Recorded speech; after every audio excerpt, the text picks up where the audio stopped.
It is incumbent upon me to inform my listeners, my viewers, that Brian Kolberger's right to a fair and impartial jury trial is a foregone conclusion as well as an illusion. When you consider the way that the news media, prosecuting defense attorneys, as well as retired CIA agents, FBI agents, etc., and so called criminal profilers speak about the Brian Kolberger case, you will notice that they are speaking as though he is guilty. Although we have this mantra in the United States that you are innocent until proven guilty in a court of law, today we bear witness that that mantra is inflated like the American dollar, backed by nothing, good for nothing. Now, I want to bring something to my viewers' attention that these lawyers, these judges in the legal profession is pulling over people's eyes. I know y'all have heard that Brian Kolberger needs an attorney that's experienced in death penalty cases. No, there is no such thing as a death penalty case. Brian Kolberger is charged with murder, okay? The death penalty is only one of the judgments that a jury can give him. It's not a death penalty case. There is no such thing as he is being charged with a death penalty case. He's charged with murder. Now let me tell y'all what they mean by experiencing death penalty cases. But let me be clear on one thing. The appeals courts in Idaho, the United States Supreme Court of the United States, all the judges, as well as the district court, JP court judges, county judges, municipal judges, the public, they have already determined that Brian Kolberger is guilty and will be found guilty. Let me tell you how I know this. When you take an attorney and you say that that attorney needs to be experienced in death penalty cases, what's the difference than that attorney being experienced in any other case?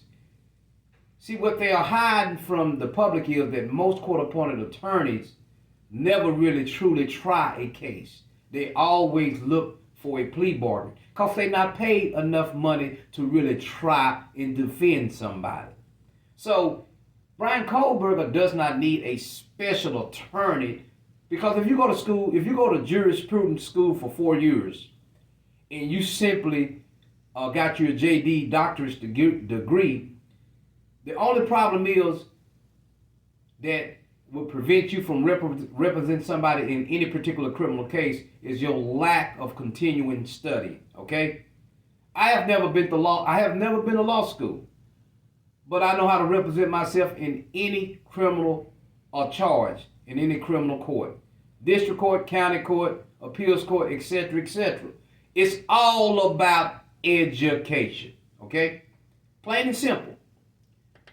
A lot of people are taking that, oh, Brian Kolberger needs an attorney that's experienced in death penalty cases. No, what he needs is an attorney that is experienced in criminal law. See, when you go to stressing that he needs a attorney experienced in a death penalty case, what you're basically saying is that he needs an attorney to point out that his childhood, his upbringing, the bullying caused psychological problems that made him this way, and therefore his life should be spared for killing the 4 students in Idaho. Basically, people, they are saying that this man is guilty. Okay? Every law professor, every jurisprudence individual that studied and that's a student of the law know that this is what they're getting at. Now, I initially stated that I would not give my opinion as to whether Brian Kolberger was innocent or guilty. I have changed my position because Brian Kolberger waived his right to a speedy trial. When you waive your right to a speedy trial under these particular facts of the case in this situation, you are in effect saying that the evidence is sufficient for a guilty verdict. Now, let me be clear. Let me tell you, there was only one reason. And this is the second reason. Like I say, people, as facts come out in the case and it gets developed, I will give my opinion at some point. And I will tell you whether he is guilty or not guilty. And I can pretty much tell you this, he will be found guilty. Although the evidence is circumstantial, it is a powerful demonstration that he is guilty because the circumstantial evidence places him at that scene without justification. It places that murder weapon in his hands at the scene of that crime, and he cannot justify that. Here's what the defense is trying to do. But before I go there, let me say this here. If you go back and look at one of the videos where Brian Kolberger was stopped in a traffic stop with his father while he was driving a Honda Electra, Brian Kolberger in one of those videos clearly is hiding his hands from the police. He does a miserable job because you can clearly see one of his hands with rubber gloves on that you see in a medical or research setting. Now, why would this man be driving with rubber gloves on, knowing how uncomfortable and sweaty they are, and then hiding his hands from the police?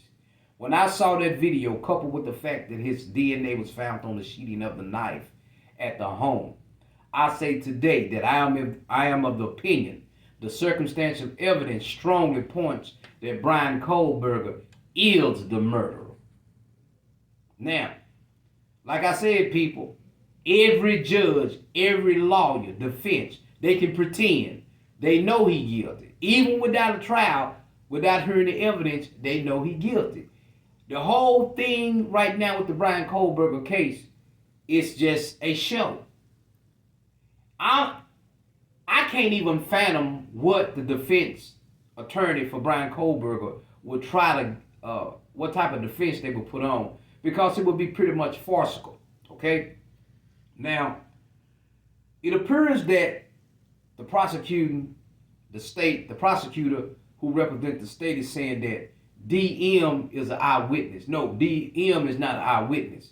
She never stated that she saw Brian Kolberger. She just saw a man with bushy eyebrows with a build, not athletic but not slim. Okay, that does not really describe Brian Kolberger. That can describe anybody. So they don't have an eyewitness. All right.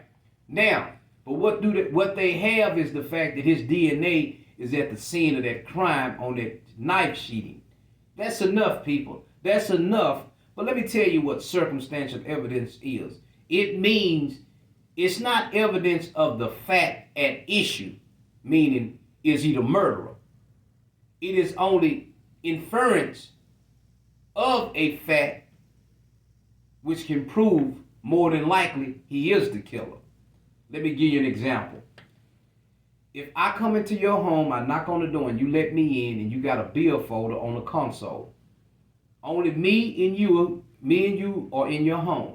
And you go to the kitchen and get me a beverage. You come back and the wallet is gone. Although you didn't see me take the wallet, you can infer the fact that I was the only one in the living room. It was there when you left, and when you came back, it's gone. You can easily prove that I got the wallet. You don't have to see it. That is the case with the Brian Kolberger quadruple murders. That's the evidence. So any rational, intelligent person can draw that inference. So guess what, people? He will be found guilty. But let me tell you the dirty play that they're trying to do. They're trying to avoid the death penalty. They are going to try to use the fact that he was an overachiever. He was always being picked on. It messed with his mentality. But guess what, people? That is no justification. You're a grown man. If you are disciplined enough to put yourself through college, get a PhD, etc., etc., there should be no pity. You killed 4 people, okay? You killed 4 people. So you are deserving of the death penalty. You are deserving. But the reason why they want to save him from the death penalty is because in reality, they see that there may be a problem if they convict him and sentence him to death. Because although the evidence is circumstantial, we really don't know all the evidence at this point. Because that evidence can be problematic. Because it is assumed that he acted alone. And he may have acted alone. But guess what, people? This brings me to something about this case that nobody has really talked about. So if DM saw Brian Kolberger leaving, that means Brian Kolberger, assuming that he is the real killer and only killer, that means he killed the other two individuals first. Now, this is particularly problematic because you mean to tell me that you have DM and BF, allegedly BF slept through the ordeal. Allegedly DM was shot through the ordeal. Okay. So that means that Ethan Chapman and his girlfriend was murdered prior to Zana Kanoda and the other victim, Maddie Mogan. I believe I'm getting the names in reverse, but Ethan Chapman and his girlfriend evidently appears to have been murdered first. So, yet DM never alleged that she heard Brian Kolberger or the assailant murdering Ethan Chapman. Here's what I think. I think that DM actually heard Ethan Chapman and his girlfriend being murdered and did nothing. That's what I think. And I think as she heard this noise and this stuff going on, that once she realized Ethan Chapman and his girlfriend was dead, Brian Kolberger at some point in time proceeded up the stairs. But like I said, Donna Kanoda had an Uber Eats driver drop her off some food. So it would be interesting if this case actually go to trial. It would be interesting. But let me tell you something. Anything can happen in this trial because I really don't believe that the prosecutor want a trial. I really don't believe that the state of Idaho want a trial because if they have a trial, they would have to put DM and BF on stand to testify and be cross-examined. And I just don't think the state want to take this chance. Although the evidence is strong circumstantially, a reasonable doubt may be cast that he is the actual killer. Because we're assuming that Brian Kolberger acted alone. We are assuming DM and BF had nothing to do with these murders. I'm not saying that they did. I'm saying that, hey, they got some explaining to do because that don't make sense to me. Ethan Chapman is a man, and Ethan Chapman appears to be about the same height as Brian Kolberger. He appears to be able to match Brian Kolberger in strength. I seen Ethan Chapman singing a country song with a friend on YouTube, and that guy looked like he can handle himself, unless Brian Kolberger saw him sleep and attacked him first. And the only way I can see that Brian Kolberger being able to attack Ethan Chapman and his girlfriend without really causing a major disturbance is that he had to have had some type of help. I just don't believe that this man pulled this off by himself. I don't believe it because it just don't make sense. And I'm saying that because he asked who else been arrested. Has anybody else been arrested when he was arrested? If you acted alone, you don't ask those type of questions. But either way, it will be interesting to see if this case actually go to trial. I just don't really see it going to trial. Because if it go to trial, it's a problem for the state of Idaho, the prosecutor. It's a problem with the evidence. And I really don't think that they want certain things coming out because I am of the opinion that the Idaho police may have committed some constitutional violations of Brian Kolberger in getting a lot of evidence. That's just my opinion. But we really won't know until the state put on its case, until the defense come to the table. But I can tell you this here, people. Brian Kolberger's attorney do not need additional time to investigate anything. I heard today that the defense for Brian Kolberger sent in a few investigators into the home. I don't know why, but that's something that attorney should be. Even though you send them investigators as an attorney, you need to go to the scene as well to get a firm command of the facts. Every attorney is tasked and responsible for having firm command of the facts of a case. Now, once again, I believe this case is going to come down to DM and the other BF. It's going to come down to them because if they are considered a witness, you can expect vigorous cross-examination. Vigorous. And like I said, I don't think the prosecutor want the defense to hone in on how did you try to wake them up. Once you tried to wake them up, when you seen their state, why did you call your friends rather than 911?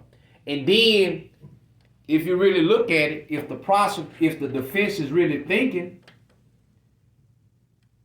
they really do have a defense that can destroy the circumstantial evidence. Who's to say that the friends that DM and BF called over prior to the police did not plant that sheathing knife? The knife sheathing. Who's to say that they didn't do that? Well, my name is Speak Voted. Excuse me.